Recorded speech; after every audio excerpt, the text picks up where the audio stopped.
kagustuhan at yung kanilang pagiging makasarili ang naging tama. At lahat tayo naging mali. Kulong kayong lahat.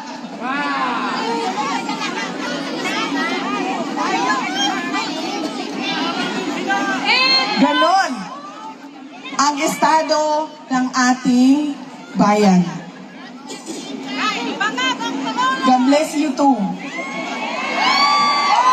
God save the Philippines.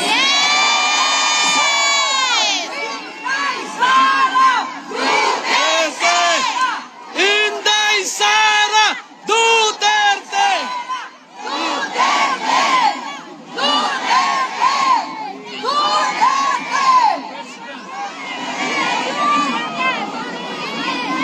Isa pa na laging nangyayari sa atin,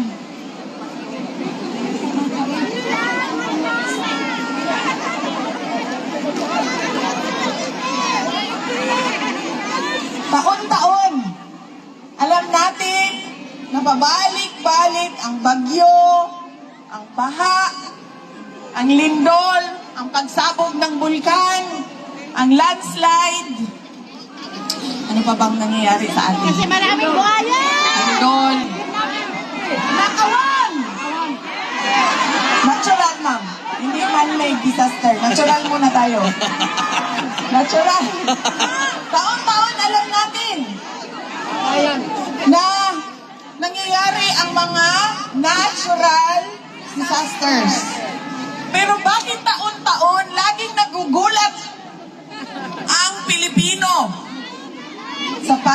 sa pagbaha, sa pagbagyo, sa lindol, at hindi lang yan. Pagkagulat natin, sira-sira lahat, hindi na makabangon ulit. Because of the education. Kung maalala ninyo, nagkaroon ng malaking lindol sa Cebu noong mga ilang buwan na ang nakaraan.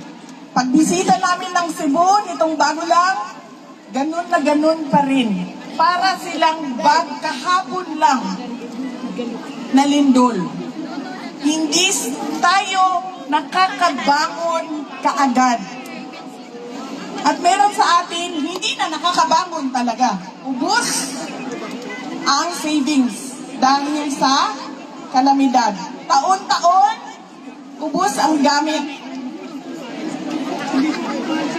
Isa yan sa mga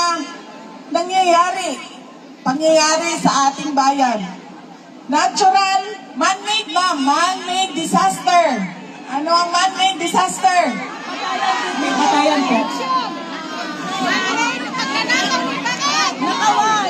Napakataas ng petty crimes sa ating bansa.